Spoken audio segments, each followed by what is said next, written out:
Vamos abrir a palavra de Deus no profeta Isaías, capítulo 9. Isaías, capítulo 9. Faremos a leitura do verso 1 até o verso de número 7.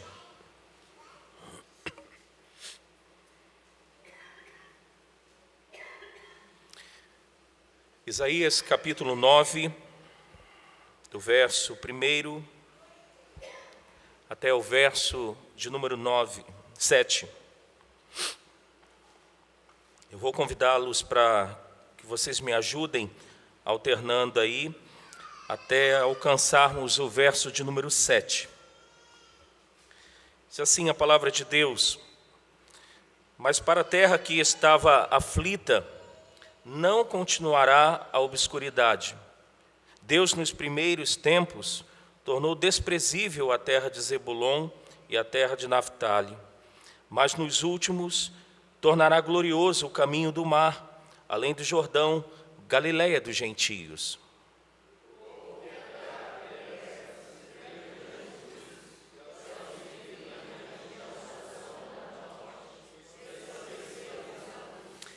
Tens multiplicado este povo, a alegria lhe aumentastes. Alegrem-se eles diante de ti, como se alegram na ceifa e como exultam quando repartem os despojos.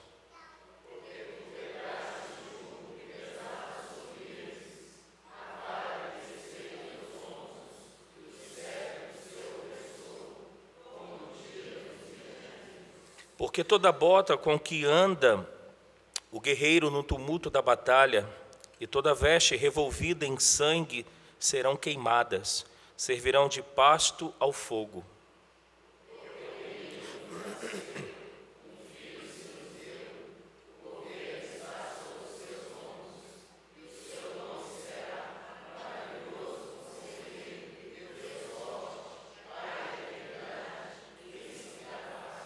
Para que se aumente o seu governo, e venha paz sem fim sobre o trono de Davi e sobre o seu reino, para o estabelecer e o firmar mediante o juízo e a justiça, desde agora e para sempre. O zelo do Senhor dos Exércitos fará isto. Vamos mais uma vez orar.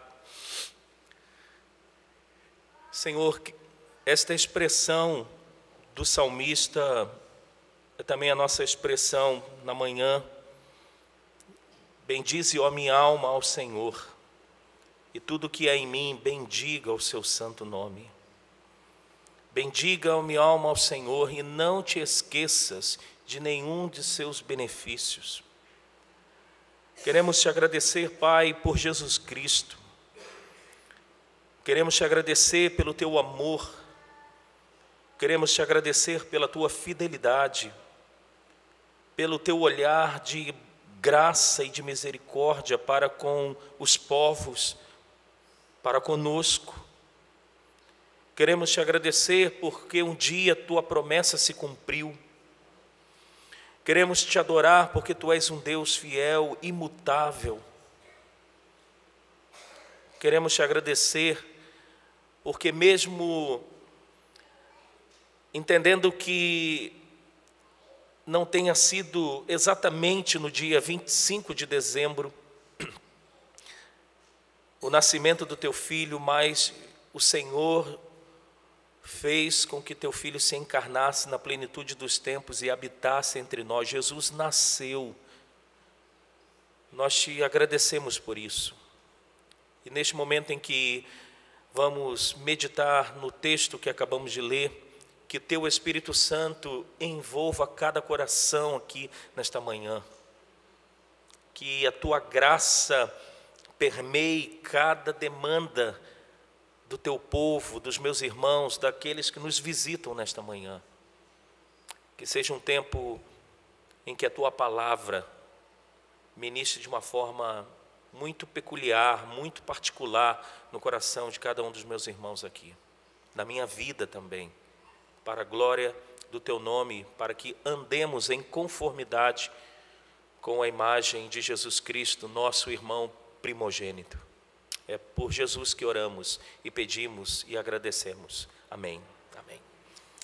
Irmãos, no domingo passado, foi dia 1º de dezembro, e começamos a pregar dentro desse contexto natalino. Conforme eu mencionei na oração, é muito provável que Jesus não tenha nascido no dia 25 de dezembro.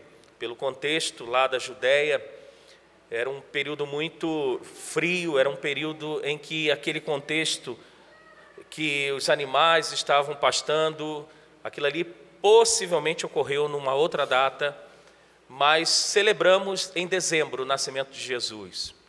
E é importante a gente aproveitar essa cultura e redimi-la e entender que podemos anunciar sim o nascimento de Cristo, a encarnação do Verbo de Deus. E no domingo passado eu preguei com o seguinte tema: e se não houvesse Natal? Eu queria continuar pensando nesse tema, e se não houvesse Natal? Na ocasião do domingo à noite eu falei, talvez a resposta de alguns aqui, se não houvesse Natal, seria assim: pastor, se não houvesse Natal, eu não comeria bacalhau no ano. Se não houvesse Natal, eu não pintaria a minha casa. Se não houvesse esse período de Natal, de festas, eu não viajaria para encontrar com os meus familiares. Mas, além destas coisas serem importantes, existe um ponto claro que é muito mais alto nesse período, que é lembrarmos das profecias, como esta aqui de Isaías, de Miqueias, lembrar das narrativas dos evangelistas Mateus e Lucas, em seus 2 primeiros capítulos, falando do nascimento de Cristo. E eu quero olhar hoje aqui para a profecia de Isaías, e de uma forma muito devocional, muito breve, pensar algumas coisas aqui com vocês, se não houvesse Natal, se não houvesse o nascimento de Jesus Cristo. Qual é o contexto que Isaías profetiza a vinda do Salvador, a vinda deste que ele coloca no verso 6, que é maravilhoso conselheiro.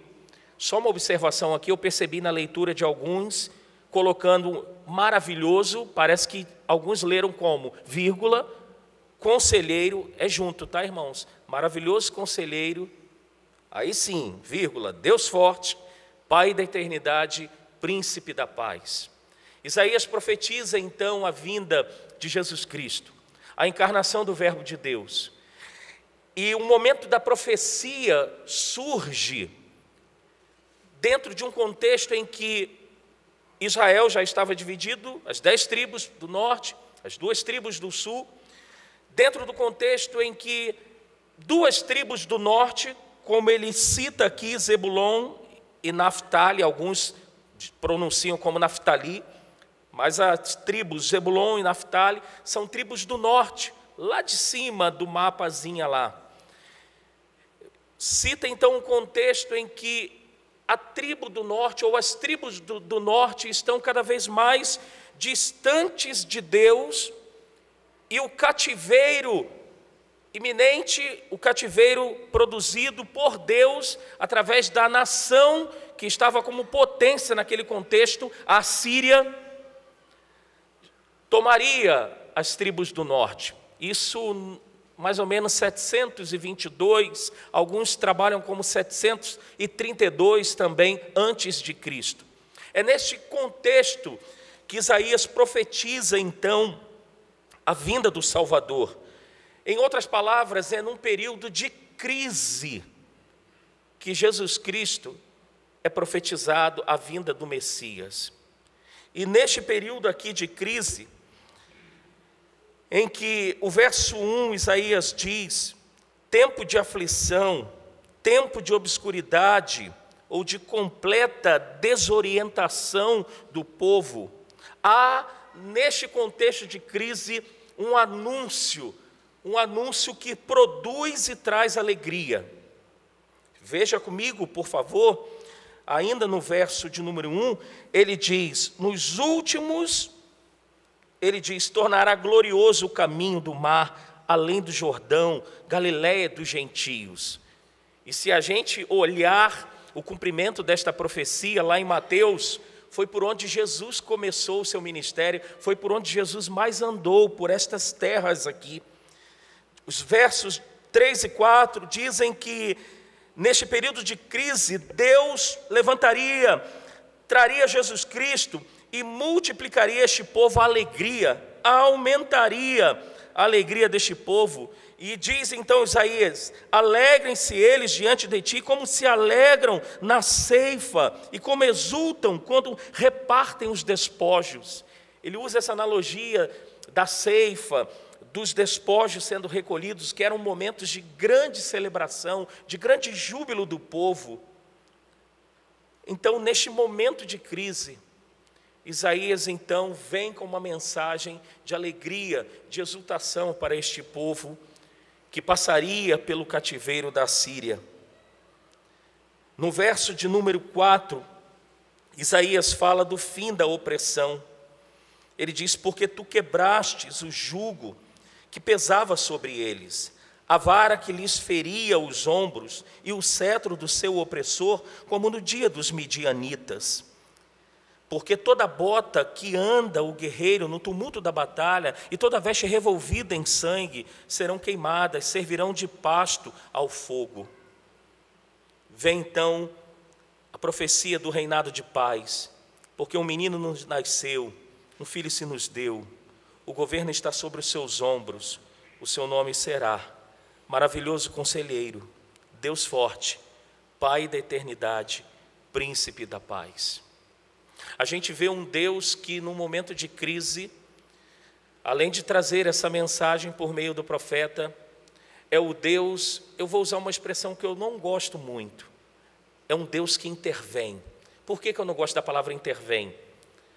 Porque a palavra intervém dá a ideia que Deus vem de fora como um Superman e livra, mas eu vou usar uma outra palavra, um Deus que age, porque é um Deus que está presente em todo momento. E esse Deus que está presente em todo momento, então ele age, falando por boca de Isaías: Isaías, eu tirarei a aflição do meu povo, haverá o fim da opressão.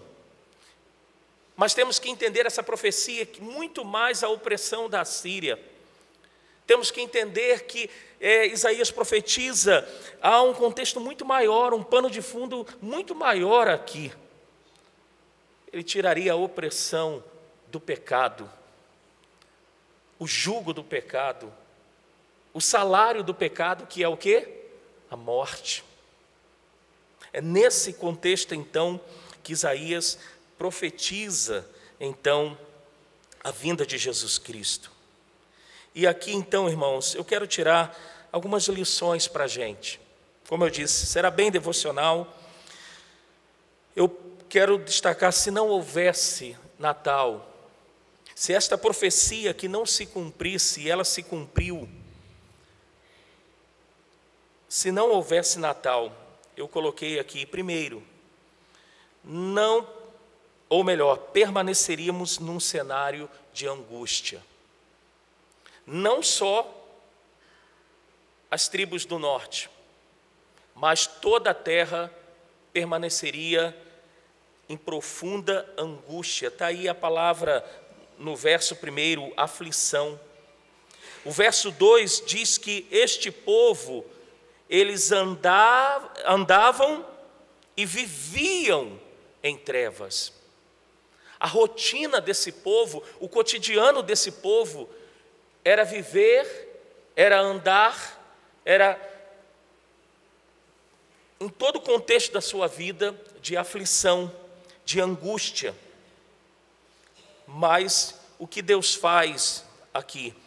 Ele diz para este povo que anda e que vive em aflição ou em angústia, Deus manda Cristo como solução. E é tão interessante, se você perceber e meditar neste verso 2, que é na vida, na rotina, que a luz resplandece. Às vezes nós queremos um agir de Deus na nossa vida diante de momentos de aflições, de crise. A gente quer quase que estabelecer o dia, o momento, o clímax. Mas o que Isaías diz aqui é que na rotina, no andar do povo, no vivenciar do povo, Deus resplandece a luz. Então, primeira lição que eu tiro aqui para a gente: se não houvesse Natal, permaneceríamos nas trevas, na angústia. E a luz de Deus, a graça de Deus, o favor de Deus, vem na nossa rotina, irmãos, do dia a dia. Então não espere algo assim miraculoso, mas espere na rotina da tua vida, na crise, na aflição, espere a ação de Deus, o agir de Deus de forma graciosa. Coloquei aqui mais 2 lições breves. Se não houvesse Natal, nós permaneceríamos sem a alegria que só é produzida pela obra de Cristo na nossa vida. Portanto, é uma alegria que ultrapassa as circunstâncias. Na quinta-feira falávamos aqui, já caminhando para terminar o estudo de Romanos, no capítulo 15, quando Paulo faz planos de sair de Corinto, ir para Jerusalém. De Jerusalém ele diz: eu vou dar uma passada breve aí em Roma, para ter um momento de comunhão, depois eu vou para a Espanha. E a gente vê pelo relato de Lucas em Atos 22, que boa parte dos planos de Paulo não se concretizaram. Ele de fato saiu de Corinto, foi para Jerusalém levar a oferta das igrejas da Acaia e da Macedônia, que havia uma grande fome em Jerusalém, Judeia. Ele vai para Roma, só que ele vai como preso. É muito provável que ele não tenha chegado na Espanha, mas na prisão ele escreve 4 cartas: Filipenses, Efésios, Colossenses e Filemão. E Filipenses é a carta chamada o quê? Carta da alegria. De um homem que teve seus planos frustrados, de um homem que não chegou solto para poder ter um tempo com os irmãos em Cristo em Roma, mas ele escreve uma carta dizendo: alegrai-vos no Senhor, outra vez digo, alegrai-vos. Porque Paulo tinha Cristo, que era tudo para ele. O pastor já falecido, teólogo chamado John Stott, ele comentando as cartas de Paulo aos Gálatas, ele diz que Paulo era intoxicado pela pessoa de Cristo, que em todo momento, praticamente em cada frase, Paulo, o Senhor Jesus Cristo, Cristo Jesus. A alegria de Paulo era Cristo, que suplantava as circunstâncias de estar preso, ser açoitado ou não. Para ele, Cristo era tudo. Se não houvesse Natal, não haveria alegria verdadeira. A alegria que está além das circunstâncias. Porque quantas vezes estamos passando crises, estamos em momentos de obscuridade, que é uma desorientação, sem saber o que fazer, mas a alegria, ela emerge de dentro de nós, não intrinsecamente por nós, mas pela pessoa de Cristo, que está em nossas vidas, pelo Espírito Santo e através da palavra dele. Se não houvesse Natal, então, se não houvesse o nascimento de Jesus, o cumprimento desta profecia, nós continuaríamos em trevas, nós continuaríamos em angústias e não teríamos alegria, não teríamos esperança. Mas louvado seja Deus, conforme eu orei aqui, Ele é fiel e cumpriu esta palavra.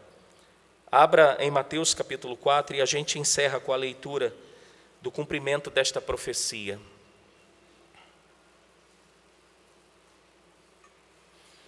Mateus capítulo 4, do verso 13 ao 16.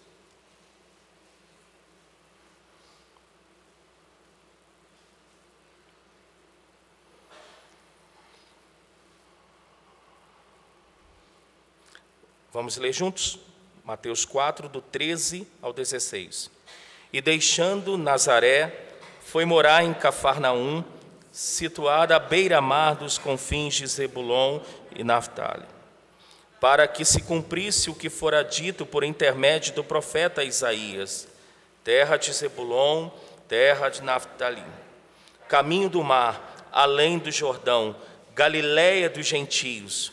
O povo que jazia em trevas viu grande luz, e os que viviam na região e sombra da morte, resplandeceu-lhes a luz.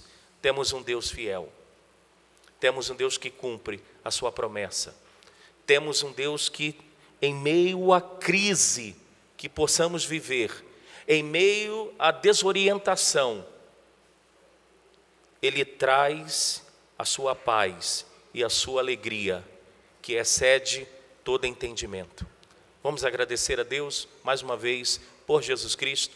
Curve a sua cabeça, vamos orar.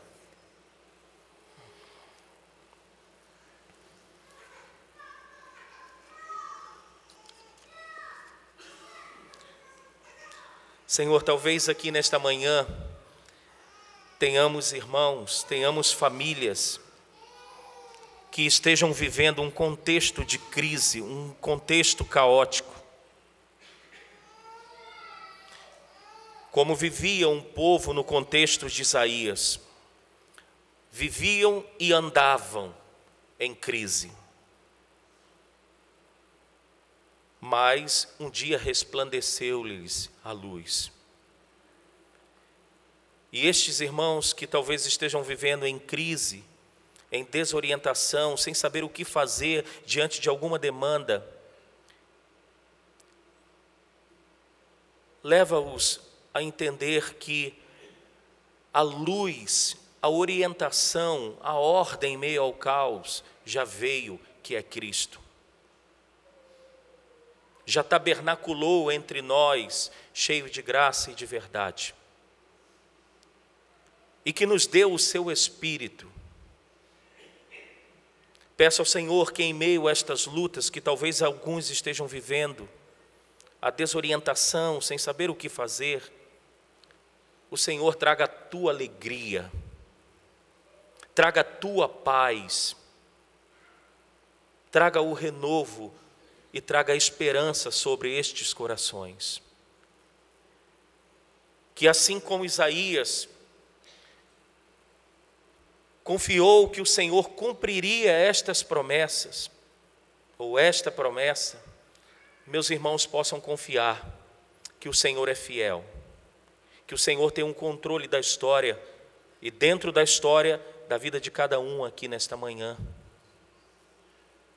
e que nada foge ao teu controle.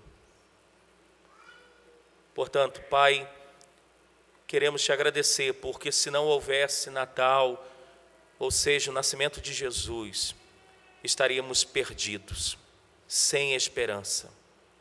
Obrigado por Jesus. E que a graça do mesmo, de Jesus Cristo, o teu amor, Pai, a consolação do teu Espírito, sejam sobre nós e sobre o teu povo em toda a terra, hoje e sempre. Amém. Amém.